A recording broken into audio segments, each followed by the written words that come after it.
When I was about 15, I picked up a babysitting job for a family that lived right across from my high school. They had 3 kids, 2 boys and a girl, and their mom knew me because her oldest hung out with my younger brother sometimes. She had just started working longer hours, and her husband was doing the same, so she asked my mom if I'd be interested in helping out. The pay was good, the house was close, and I figured it would be easy enough, so I agreed even though I hadn't really babysat much before. It didn't take long for me to realize I was in over my head. The kids weren't bad kids, but they were a handful in ways I hadn't expected. The oldest mostly kept to himself, either glued to his Xbox or finishing homework, but the 2 younger ones were exhausting. The daughter was completely wrapped up in horror movies, and I had to keep an eye on her constantly because she thought it was fun to act out the things she saw. More than once, I had to quietly hide the kitchen knives after catching her holding one, saying she wanted to play a scene. The youngest boy wasn't much better. He had way too much energy, and once even tried to light the Christmas tree on fire for fun. I was used to wild kids because of my cousins, but babysitting these 3 made me feel like I was constantly one step away from calling 911.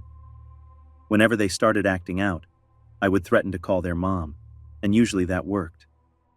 After a while, though, I realized mentioning their dad got a much faster reaction. The second I said his name, they'd calm down. I never thought much of it because I figured he was just the stricter parent. The funny thing is, I hardly ever saw the dad. I'd only caught glimpses of him in passing and knew he was a big guy, but their mom always described him as kind, so I never thought there was anything strange about him. One afternoon, the youngest had worked himself into a full tantrum after I told him to knock it off, so I ended up calling their dad to step in. He happened to be getting off work early that day and told me he'd head straight home. By the time he arrived, the kid had locked himself in his bedroom, sobbing. When the dad walked through the door, I finally understood why the kids didn't dare cross him. He had to duck a little to get inside, and standing next to him, I felt about half my size. I awkwardly apologized for calling him, but he waved it off and said it was fine. We ended up chatting for a bit while I tidied the living room. He asked about my schedule and what days I could babysit, and I just answered politely, still a little nervous. Nothing seemed wrong in that moment, but I couldn't shake how intimidating his presence was. It wasn't until later that I realized something had been off. Apparently, the oldest son told his mom afterward that he didn't want me left alone with his dad. He said his dad had been watching me too closely during that short visit. At the time, I didn't notice it, but looking back, it makes sense why the boy seemed uneasy that evening. A few days later, their mom canceled my next babysitting shift. She apologized over text and said she'd still pay me, so I swung by the house to pick up the money. When I walked in, she seemed tense, but she smiled, made small talk about school, handed me my pay, and I didn't think too hard about it. That changed the following week. I came home one evening to find my mom pacing the living room, crying, while my stepdad tried to calm her down. She hugged me the second I walked in and kept asking if I was okay. At first I was just confused, but then she told me what had happened. She had been trying to reach me earlier, but my phone had died, and when she couldn't get through, she panicked. I found out that the kid's dad had been arrested after killing someone. During questioning, he admitted to beating his wife, and there were rumors about him targeting girls who looked a certain way, petite, dark-haired, pale, which at the time was exactly what I looked like. Hearing that made my stomach twist. I couldn't stop thinking about the night I sat on the couch with him, not realizing how dangerous he actually was. My mom was still shaken, hugging me like she was afraid to let go. Needless to say, I stopped babysitting for that family immediately. I did stop by once more to return a book I'd borrowed, and seeing their mom broke my heart. She looked worn out, but tried to put on a brave face for her kids. She thanked me for helping out, gave me my things along with more pay than I expected, and gently told me it was better for me to distance myself from the family so I wouldn't get caught up in the mess. People had already started harassing her and the kids because of what their dad had done. Even now, years later, I think about them. I kept in touch with the kids for a while, especially the oldest, since he had a rough time in school because of his dad's actions. It still gives me chills remembering how close I was to that situation, and how easily it could have been much worse.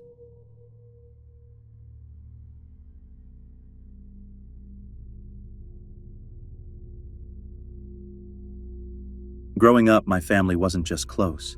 It felt like we were all woven together. Almost everyone lived within walking distance of each other, right around a big park in our little Texas town. That same park later ended up being tied to some pretty infamous murders. But back then, it was just the center of our family's world. Weekends meant big gatherings, cousins running around, aunts and uncles dropping by, and I don't think there was a single week where we didn't see each other. My mom always said it was one of the reasons she never had to worry much about babysitters. There was always someone in the family around to watch us. That's what makes this whole story so strange. A little while ago, I was sitting with my brother and my mom, and I brought up these nightmares I've had my whole life. They always follow the same theme. Me as a little kid, running through my childhood home, desperate to escape while something awful seemed to be chasing me. It wasn't something I could see clearly, more like I felt it behind me, reaching out, and just before I got out the front door, I'd always wake up. These dreams felt tied to something real, specifically to these hazy memories I have of a babysitter. The thing is, these memories don't feel normal. They're vivid in certain details, but completely blurred in others. Like I can picture the setting, but never her face. I remember she was a middle-aged woman, but if you asked me what she looked like, I couldn't tell you. There are two incidents in particular that have stuck with me. One was that whenever I got in trouble, she'd make me sit outside on the back porch in just shorts and a t-shirt, even in the middle of winter. I remember sitting there, teeth chattering, too scared to complain because I knew it would only make things worse. The other memory is what still unsettles me. She had this game she liked to play, and I hated it. She'd shut off all the lights in the house, tell me I wasn't allowed to eat or watch TV until I found her, and then she'd go hide in one of the rooms. Whenever I actually worked up the nerve to look, she'd leap out at me, screaming like it was the funniest thing in the world, and chase me through the house. I was so young I didn't know what to do. Most of the time I'd just curl up by the front door, waiting and hoping she'd eventually stop. But she never came out until I gave in and went looking for her. One memory stands out clearer than all the others. I remember wandering down the hallway, desperate because I was starving, checking room after room. Finally, I ended up in my parents' bedroom, and that's when I saw her. She was lying flat under the bed, peeking out at me from beneath the bedskirt. I couldn't see her expression, but I swear I felt her grinning at me. She started crawling toward me with this unnatural speed, and I panicked. I screamed and bolted, and that's where my memory just cuts out completely. I've never remembered what happened after that. For most of my life, I never talked about this. I convinced myself maybe I had just dreamed it, since the memories felt like fragments. But when I was in my 20s, I finally brought it up while sitting with my mom and brother. My mom looked genuinely confused and told me she had never once hired a babysitter for us. She reminded me that with how close our family was, it was always relatives who watched us. That description of a strange woman didn't match anyone. My mom looked unsettled, but also sure that she had no idea who I could be remembering. Then my brother spoke up, and that's when things got heavier. He said he remembered it too. Not everything, but enough. He recalled seeing me being sent outside in the cold, sitting there shivering, and thinking it was cruel. He also remembered the game, though in his mind, it was more like watching from the sidelines rather than being involved. He said it was almost as if she only singled me out. He didn't remember her face either, but he remembered the way I looked so terrified. What shook me was that he could fill in pieces I had forgotten. He said I'd get in trouble because I'd tell stories and use my imagination, and when she realized it wasn't real, she'd punish me by throwing me out or playing that awful game. He admitted he always felt helpless, like he couldn't do anything to stop it. We didn't talk about it much after that. My mom stayed firm that she had no idea who we were talking about, and knowing how protective she's always been, I believe her. It leaves me with this uneasy gap between what I remember and what could have actually happened. Sometimes I wonder if it was just the way a kid's brain misremembers things. Other times, I'm not so sure.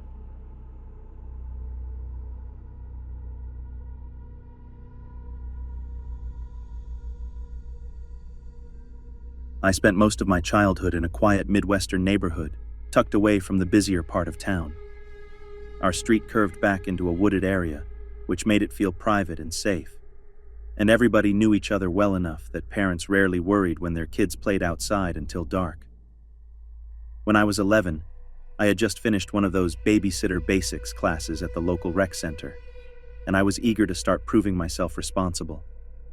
Since I had 2 younger brothers, it wasn't long before word spread that I was old enough to watch kids, and one of the first real jobs I ever got was for our friends who lived right across the street. They had 2 kids, both younger than me, and I remember feeling nervous, but also excited to finally be trusted. The parents told me they'd only be gone until about 11, which reassured me because my own family was right across the road in case I needed backup. Luckily for me, these kids made it easy. They had such a routine drilled into them that they actually turned down the chance to stay up later or grab an extra snack, insisting they needed to brush their teeth and get to bed. After tucking them in, I went back downstairs to the living room and settled in with their old Labrador, Alex, for what I figured would be a calm few hours of watching TV. Their house always impressed me. The mom had decorated everything herself, and the back of the living room was just wall-to-wall windows that looked straight into the woods. The couch was positioned with its back to the glass, so while I watched TV, I couldn't help but notice the dark forest behind me reflected in the screen. At one point, something pale flickered past the glass.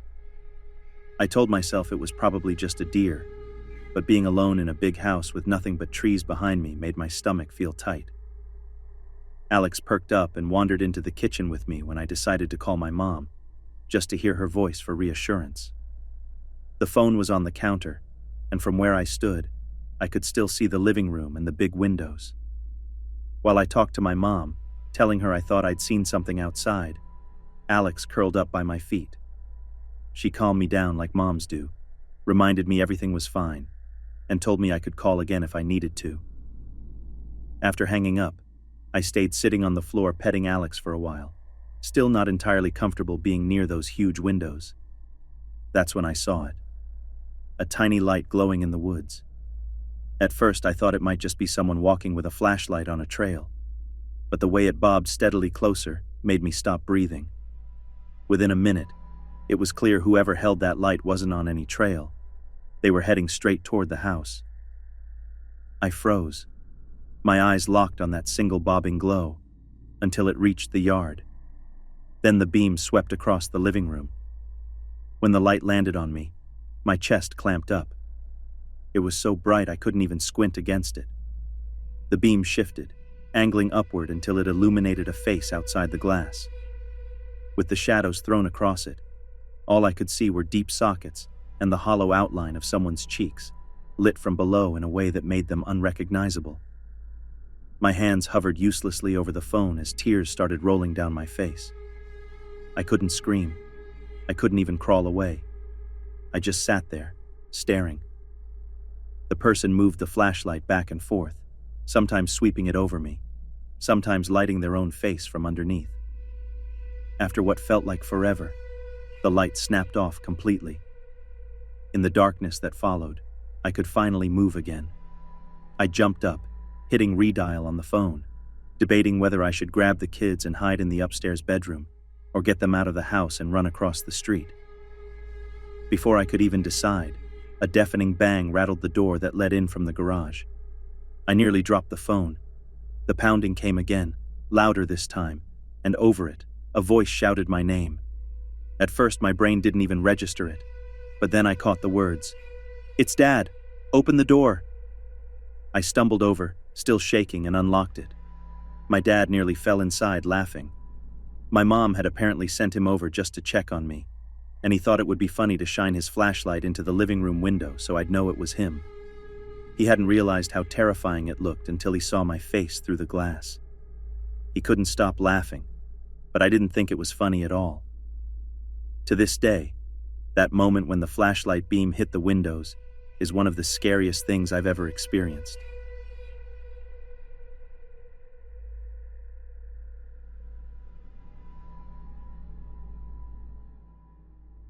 When I was about 13, I started babysitting around my neighborhood to make some extra cash. Most of the jobs came through referrals from my dad's work since he's a lawyer, and people seemed to trust me because I looked younger than I actually was. One night I got booked to watch two kids, a boy and a girl, 7 and 9 years old. Their parents seemed strict but decent, laying down a long list of rules before they left, and joking in that weird way adults sometimes do about no boys coming over. I was just a lanky, awkward kid myself, so the comment stung more than anything. The parents hadn't even pulled out of the driveway before the girl started singing in this eerie sing-song voice. "We're all alone now." I forced a laugh, trying to brush it off, but before I could say anything, the boy piped up with something way worse, something I couldn't believe a kid that age would even repeat. I froze, trying not to react too strongly, and quickly changed the subject, but my stomach was already tight. From that point on, the night was chaos. They tried to watch shows I knew their parents would never allow, like South Park. And when I told them no, the girl offered to go into another room and play video games instead, clearly trying to get rid of me. I kept them in the living room, trying to follow the parents' rules, and started on dinner since I'd been told to make sandwiches. That's when I heard a sharp crash. I hurried back to find a broken glass on the floor, and the girl just staring at me as I cleaned it up. No apology, no reaction, just watching me. I threw the shards in the trash and tried to move on, but the tension was getting worse. A little later, the boy suddenly screamed like he was hurt. I rushed to him, but it was obvious he was exaggerating. While I tried to figure out what injury he was pretending to have, I noticed the girl had slipped out of the room. When she came back, she had this look on her face that made my skin crawl. A second later, the boy was magically healed, and I realized I was being toyed with. I set their food on the table and got drinks. But when I came back, both of them were just staring at me, grinning, their sandwiches untouched. I asked what was wrong, and they answered together, "We're waiting for you to eat yours." Something in me didn't trust it. I opened my sandwich before taking a bite, and what I saw nearly made me drop it. Tiny shards of glass sprinkled between the lettuce and bread. Glass I knew I had already thrown in the trash. My hands shook as I looked at them, both sitting there with wide grins like it was a game. I exploded, yelling about how dangerous that was, but instead of crying or denying it, they just laughed. And it wasn't kids' laughter. It was low, deliberate, unsettling in a way I still don't know how to describe. They seemed completely unbothered by what they'd done, and that disturbed me more than anything. I called my older sister, crying, and begged her to come over. She showed up and took over for me, and when the parents got home, we left without saying much. I never accepted another job with that family. Even years later, I still think about how intentional it all was, and how two children that young could do something that cruel without a shred of remorse.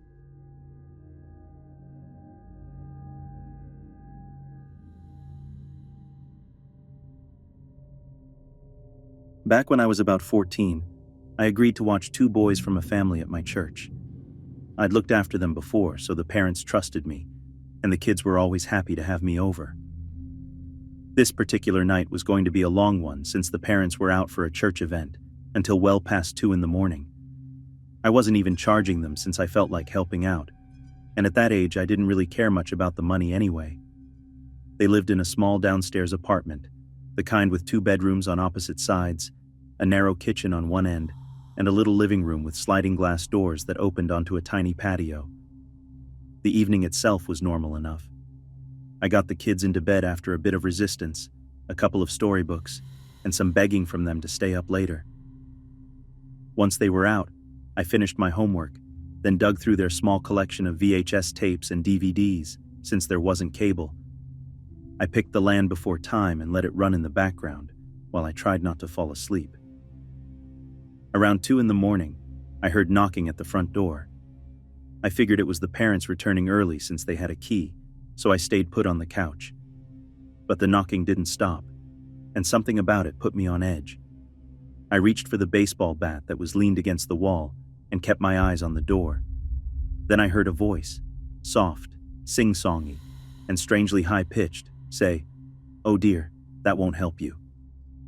I froze. My head turned toward the patio door, which I suddenly realized I'd never closed the blinds on. There was someone standing outside, looking straight in at me.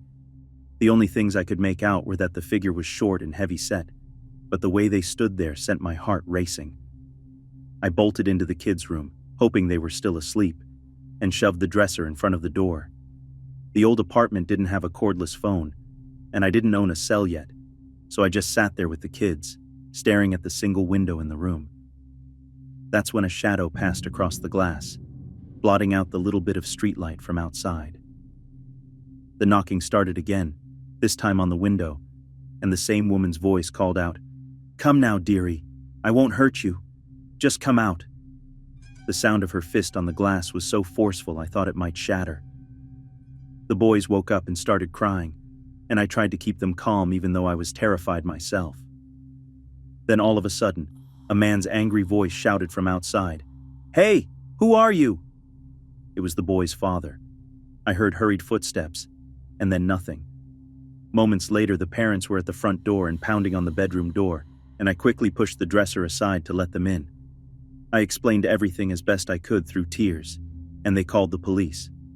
When officers showed up, the stranger was long gone, but the bushes outside the patio had clearly been cut and trampled, showing where they'd forced their way through. I babysat for that family one more time before they eventually moved a few months later. But after that, I never took another babysitting job again. Even years later, every unexpected knock makes me freeze for a moment because it takes me right back to that night.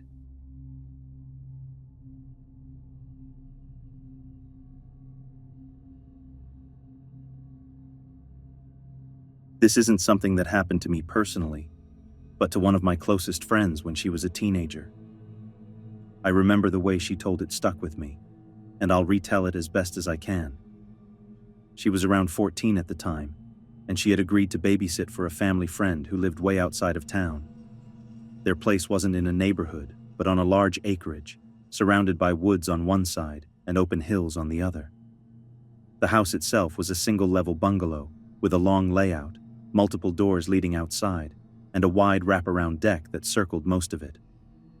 She had gotten the little boy to bed earlier in the evening and was out in the living room by herself, flipping through TV channels to kill time until his parents returned. The house wasn't brightly lit, just a couple of lamps were on, so most of the rooms felt dim, and the windows reflected the glow of the television. Since it was winter, there was snow covering everything outside, which made the night strangely quiet. After sitting there for a while, she started to hear faint crunching noises, like footsteps moving across the snow-covered deck. Because the property was so rural, she didn't think much of it. At first, she assumed it was just a deer wandering through, or maybe even a coyote, since both were common out there. But a few minutes later, she picked up on a new sound, the metallic rattle of a door handle twisting somewhere at the far end of the house. She muted the TV immediately and sat frozen, trying to figure out what she was hearing. The footsteps came again, this time from the opposite end of the deck, slowly making their way toward the side of the house where she was sitting. Her back was facing one of the doors, so she couldn't see it directly, but then the handle behind her started shaking violently.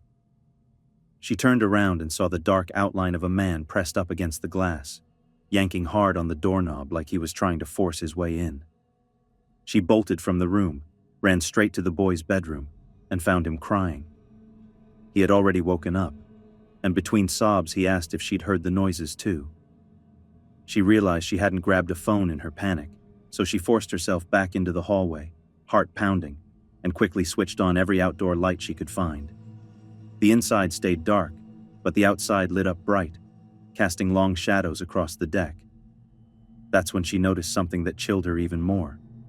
Fresh footprints stamped deep into the snow, circling parts of the deck. With the phone finally in her hand, She locked herself in the boys' room and called her dad. She was crying and struggling to get the words out, but he told her to stay put while he grabbed his shotgun and headed over. After hanging up, she also called the boys' parents. She explained what had happened, hoping it was just some relative of theirs showing up unexpectedly, but they told her it couldn't have been anyone they knew. They lived too far out for visitors to randomly drop by, and their explanation, if you can even call it that, was that maybe an owl had landed on the handle and made it move. Even though that didn't sit right with her, she was too shaken to argue. A neighbor was called to come over and wait with her until her dad arrived, and when he did, he searched the property top to bottom. By then, the intruder was long gone. The boys' parents came back about an hour later, still sticking to the owl story, which my friend never believed. The police were never contacted, no evidence was checked, and the whole thing was brushed off. She told me she never agreed to babysit at that house again, and I don't blame her one bit.